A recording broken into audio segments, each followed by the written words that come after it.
Good morning, friends. I'm Eve. Welcome back to the garden. This morning, I put my sprinkler on because the garden was dry. And I just dropped my son at school. And get wet. Let me hide this food.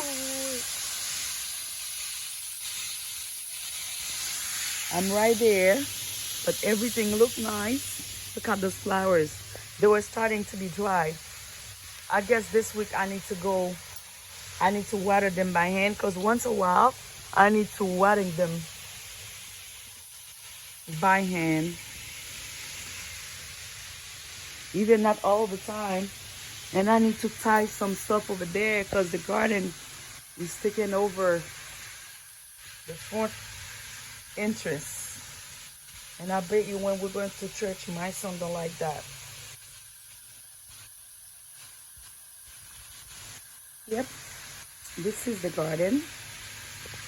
Beautiful cotton, which is I have a lot of babies. And yeah,